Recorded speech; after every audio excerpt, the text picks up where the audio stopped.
Hey everyone, Mhm. and welcome to the Artisans, the Maker, and Me. I'm Beth Scalacci from VillageWorks Communications, and today I want to introduce you to Julie Davidson of Creative Soul Studio. I'm really excited to speak with her. Julie, tell me a little bit about yourself, your business, and where you're based. Well, let's see, I'll go in a different order. I am currently based in Indio, California, which is very close to Palm Springs, California. I am a native, born and raised in Southern California, but have only recently moved out to the desert, probably a little over a year ago. So kind of semi-retired, like I say, but most of my life here in Southern California, out in the desert now, and enjoying it out here. Let's see, Creative Soul Studio officially started when something else kind of started. The website started about March, which was right when COVID hit. But I have been making products. Well, pretty much I've been making things ever since I can remember. But as far as the products I make now, which are candles and soaps, body lotions, um, all kinds of, well, just mostly candles and bath and body products. I've been making those probably for about 5 or 6 years and started out like many of us, making them for friends and just for Christmas gifts. And then I just really enjoyed doing them. And of course, then everybody says, oh, well, you should sell them. So I thought, my before I did this in my professional life, I worked in the wholesale fuel industry. So basically I sold gasoline and diesel. So it's a total different switch. This has always kind of been, I could just kind of relax and enjoy making things. So therefore and somehow the name Creative Soul Studio, it's one of those, I'm not exactly sure how it came about, but it was one of those, well, I like to be creative and I like to be soulful. And that's just kind of how it came about. Well, I mean, that's sort of, it's always interesting sort of when that inspiration just sort of hits and like, that's what it is. We're going to have that as a name. Yes. That's great. And so your sort of journey, you sort of went through your journey to where you are now.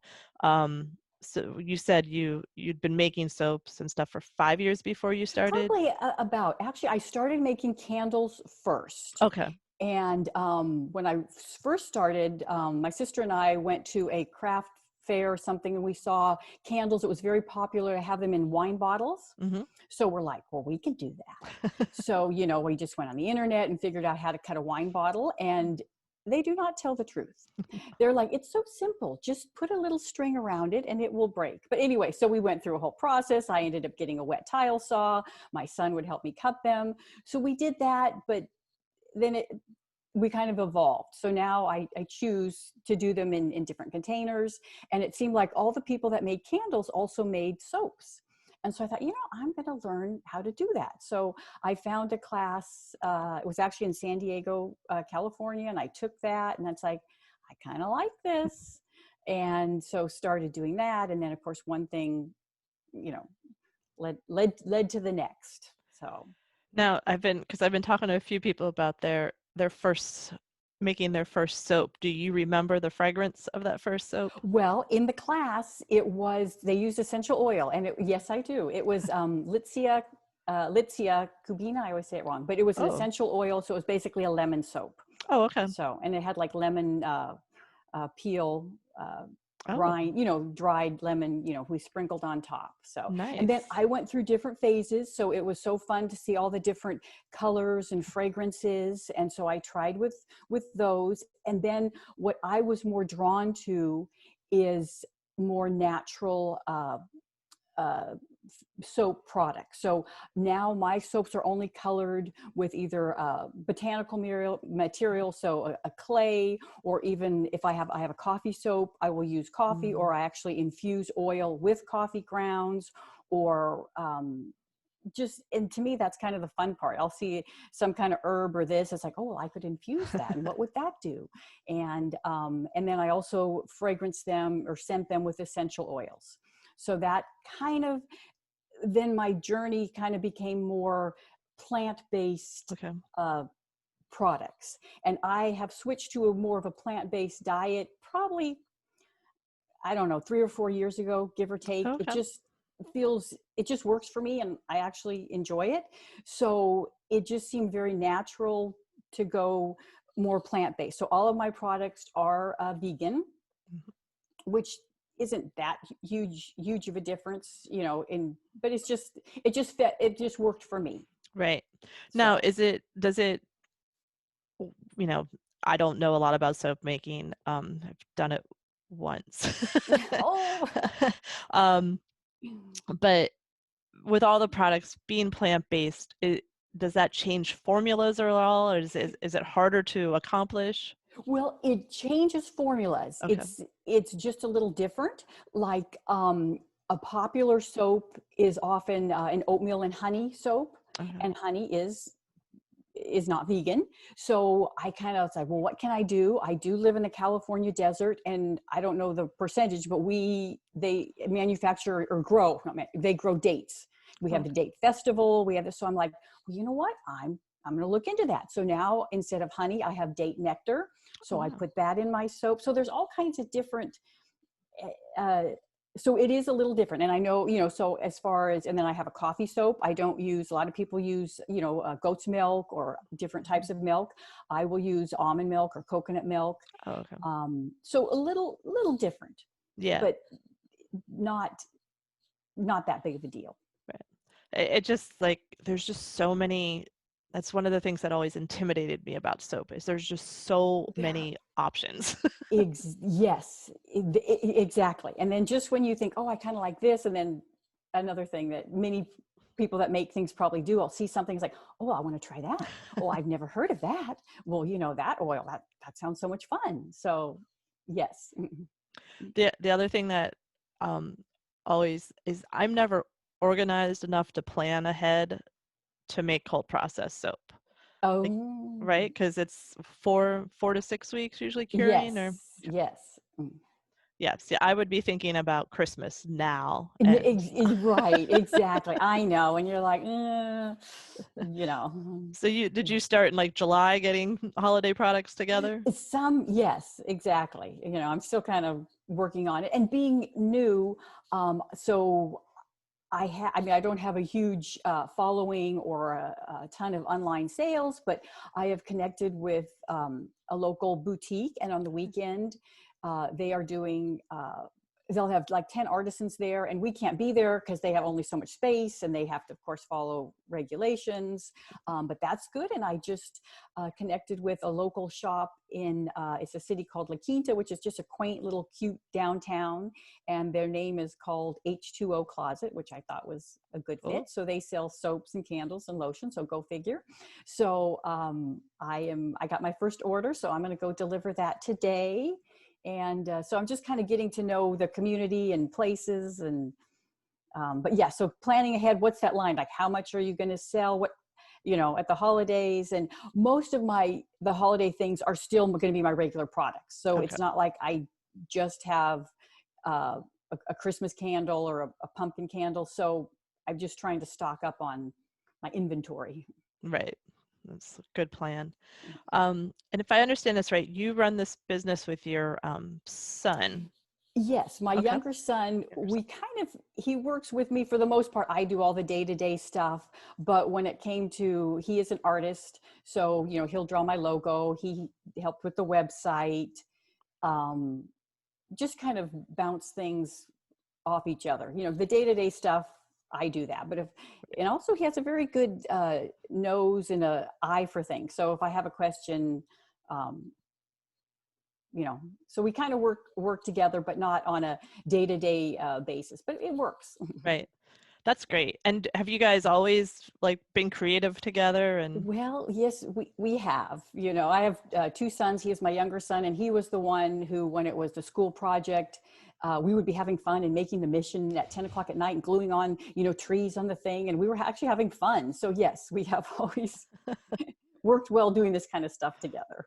I love that. On your website, it says you believe strongly in the mind-body connection. What does that mean to you? Well, what it means is, let's see, sometimes I am better at understanding things for myself, but sharing them, they may not always come out the correct way. Several years ago, probably maybe even like 10 now, I was having some, like my back was kind of hurting me, and it's like, this shouldn't be, and what's going on? And someone suggested a book called, I have it over here, Healing Back Pain, okay, by Dr. John Sarno. And the premise is, let's see, like I say, I'll try, I'm not very, let's see if I can articulate this. The premise is, well, first of all, that our minds and bodies are connected, which I think we kind of all know that now. You know, what you eat and what you think will manifest outwardly, and how you feel and how you look. So the premise of the book is that our minds are very tricky, and they do not like to deal with emotional distress or conflict or issue. So they think they're doing you a favor by taking all that tension and stress and putting it into your body, giving you a backache, giving you a headache, giving you anyway. So, and it sounds a little, sometimes people are like, well, and yes, there are real injuries. I have played sports. I've had injuries. I've had casts. I've had, you know, things, but it is kind of amazing when you talk to your brain and say, that's not how I'm going to handle my stress. I realize that and it can even be happy stress. You know, it can be something, you know, you're planning a party or you got a promotion, and it's just, sometimes we try and repress, or it can be, you know, a lot of people have rage and anger, but you know, I was always, you know, well, I'll be nice, and I should always be friendly, and I should always be happy, and I don't want to be mean, and I don't want to be unkind. So we just internalize some of that. So it manifests itself in the physical body. So by trying to connect and be in touch with kind of some of the emotions you're having, and say, you know what, let me stop. You know what, I am really upset about this, this, and this. And just by acknowledging that, it can relieve some of the physical pain. Is that totally confusing? No, Is that okay? No, I'm following. I'm good. All right, you know, and it works for me, you know. So therefore, when making products, I wanted to make things that, first of all, that I felt good about, and that were natural and had the best quality products, and also taking the time, you know, it's overused, but mindfully making them, and hopefully they're mindfully being used. Like, oh, I love this candle scent, I'm going to enjoy it. Or, oh, this soap, it just makes me feel so good and I enjoy it. So that's kind of the whole connection. My little tagline is, be kind, be soulful, so be yourself. Oh, I love that. Yeah. So those are, you know, and even if that's still, I enjoy being kind. That's part of who I am. So I enjoy that, being soulful, and also being yourself, which we all kind of know. It's better to be an imperfect me than a wonderful, perfect you. Right. It's a lot easier. Exactly. And so obviously you're very creative. Do you have any like creative pursuits outside of the business that you do, or? You know, this is kind of taken up right now, this is really all I do, but I enjoy learning. Like right now I'm taking a class on formulating, on blending essential oils. So I like to learn new things, and I've just started getting a little more into the science of it, which can also be creative, you know, as far as really tightening up some of my formulas and making sure they're written out correctly. So it may not sound creative, but to me, that's also creative. But I've also always been, you know, I've made quilts, I decorated cakes. You know, I don't know. I just enjoy making things. But right now, this is my passion, is making the body products and candles. That's great. Yeah, I mean, you definitely need, especially with what you make, you need that science. Like, and the more you know that science, the more you can push those boundaries and be creative. Exactly. Yes. You know, and, you know, first we just start out and, you know, finding something, but then the more we learn, it can be more creative. So yeah, because if you you have to know the rules to bend them. That's a good one. Exactly. Yeah, correct. Sort of my life motto. Yes. And you also want to feel comfortable, like, yes, it's safe.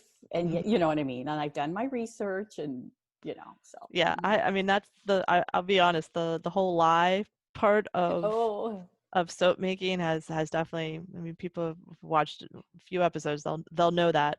I just have like Fight Club flashbacks. because you did it, didn't you? You took a course on it, but Hmm. it just didn't, uh, now, was it in a group where you made it as a group or you watched someone? I don't recall. So did you It, physically get to deal with the lie? yep, it Oh, was in a group, but I was supervised, and and you were safe. I was safe, and I just over I just overthink things, and there was, there's so many different oils and so many, like, it just became overwhelming. Now I'm making myself this winter, like I'm gonna give it another try just for fun and see how it goes. But there's just, and Yeah. every soap maker I talk to, they use a different oil, or they use Oh, different like, it's people have no concept of no, how vast this is. exactly. And even just, I kind of equate it to cooking. And when I like to cook, but I always like to bake. And Yep. baking, kind of similar. You can't just throw in a handful of flour and a handful of baking soda. You have to measure it out and blah, blah, blah. But, and even just different soap makers, like some people will go at this temperature, and then some people will, put extra super fat, to make it more, creamy, or this much. And so it's like, oh, so you ask 10 people and you'll get 10 different ideas and 10 different, thoughts on the best way to do it. So Yeah. So I just always want people that are listening who don't know the process, like, it's, when you look at that price tag on a handmade bar of soap, there's a reason. and that is another thing that is, it's just so interesting how our perception, when you just said that, because you are also paying an artisan, what do they say, for the 5 years that they've worked to get to the place uh they're at, all the knowledge and the fails and this works and this doesn't, and yes, so Well, and I would imagine the plant-based products are more expensive to acquire than, the The non. oils are about the same. It's Okay. just the essential oil versus Right. fragrance oil. The essential oils are probably a little more expensive. Yeah. And then, see, I personally like a fainter scent on a soap, Okay. but some people don't. So Hmm. that's why there's soap for everyone. Oh, that's the point I was gonna, how quickly we forget. I was gonna say, just the oils and the butters. I mean, you'll go buy olive oil at Trader Joe's and spend $6 and think nothing of it. But you want to, sometimes people think a bar of soap, well, what do you mean that's $10, $12? Well, it has quality ingredients, and people will think nothing of spending $6, $7 for a cup of coffee. Right. Um, but The I soap will appreciate you last saying that. the soap will Yes, last a lot it longer will as well. last longer, correct. And I think most people, especially in our community, they are using quality ingredients, Hmm. so Exactly. Um, yes. so talking about your products, do you have a favorite product or fragrance that you use? Well, let's see. I don't know if I have a favorite, but I think one of my favorite parts is actually making the fragrances. Like, let's see, I have, um, Well, good. Show and tell. let's see, what do I have here? Okay, so these now on the soaps, they're pretty much, like lavender and patchouli or lemongrass. But what I had fun on my lotions, I made 3 different, um, essential oil blends, which to me are really kind of a perfume. They're a little more complex. So I have one that's kind of a little camera. It's called, you can't really see, and it's going to be backwards, so it doesn't matter. It's Sweet Earth. Okay. And this is, it's a sweeter, more floral. So it has geranium, lavender, lemongrass. It does have a little cedar wood. So I kind of have fun blending that. And then let's see, these are in my hand lotions. The other one is a citrus tapestry, which is Mm, pretty self-explanatory, but I love citrus. me too. So it does have, of course, all the citruses, but it has a little bit of ginger and cardamom in there, Mhm. and that. And then I have one that I named it Coachella, which I'm from Southern California, and I live in India, which is where they have the Coachella Music Festival. But several people said, well, I don't know what that is. So I renamed it Celestial Woods, but it's Oh, still more of an earthy. It has, you know, some patchouli, vetiver, a little, not necessarily masculine, but, you know, so that was it's fun making the blends. Yeah. Yeah, that's I like the citrus would probably be my favorite, and then you add those warm notes with the Right. So it kind of Mhm. balances it out. Mm, Mhm. definitely good. Mhm. So what kinds of things inspire you, whether with products or just life experiences? What sort of keeps you going? Let's see. I would say kind of twofold. One, just nature and plants and seeing herbs and seeing things. It's like, oh, well, that could work in a soap. Well, I like that. And then also I as then switching to kind of more the mind soulful part. I enjoy listening um, to you know, podcasts or listening to audible books kind of about, you know, being soulful and meditation and mindfulness. So I feel they all kind of come together, No, that you know. definitely can see that. Yeah. Um, and and having a newer business, like what advice would you share with someone who's thinking right now about getting started? And I don't know if, well, I guess just keep doing it, you know. And it's almost, you know, you hear people say, I'm doing this and I really don't have a choice. You know, you always hear actors say that, and you're like, well, what do you mean? You know, like, but I would be making these things whether I had a business or not.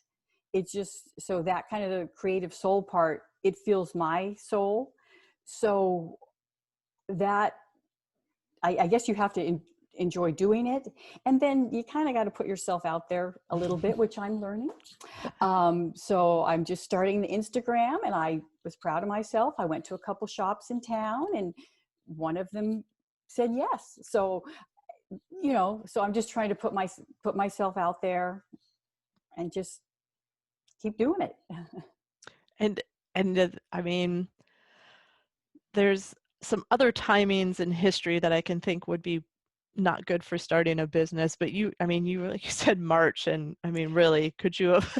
It could, well, it was because we moved out here, like I say, just the timing. And so I had been making things, but I didn't have a website. I didn't have Instagram. I didn't have this. And, but on the flip side, one of the reasons maybe I did get it done is because my son was furloughed and he was able to help me. So it did kind of coincide. So it gave me Right. time to focus on it, but yet, you know, and I was thinking, well, certainly by Christmas, you know, there'll be, you know, Right.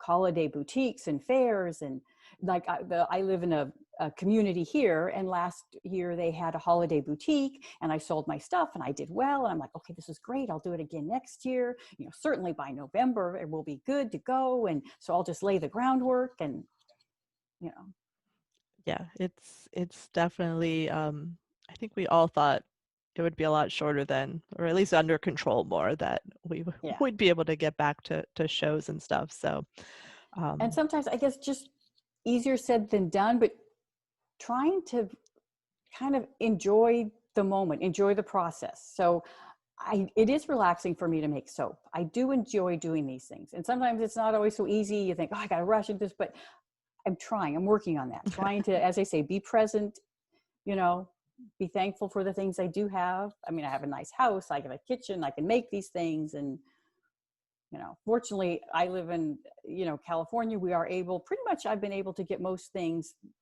The supply chain has not been terrible for mhm, me.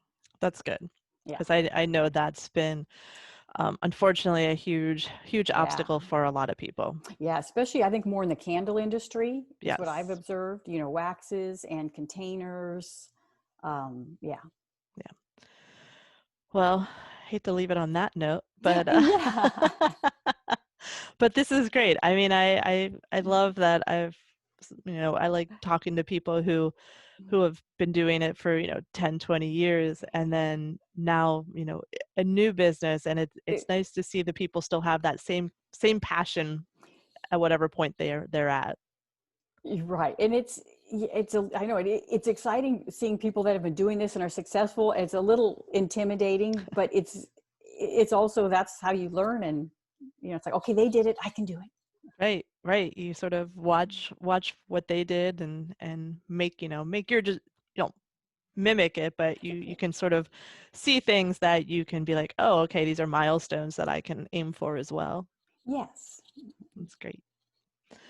Well, great, Julie. I'm so glad you took some time today and from looks like sunny California Yes, it is. here from rainy Maryland. Oh, But I appreciate your time and I thank everyone for joining us. yeah, it was fun to chat. Great. We'll talk to you later. Okay, bye-bye. Bye.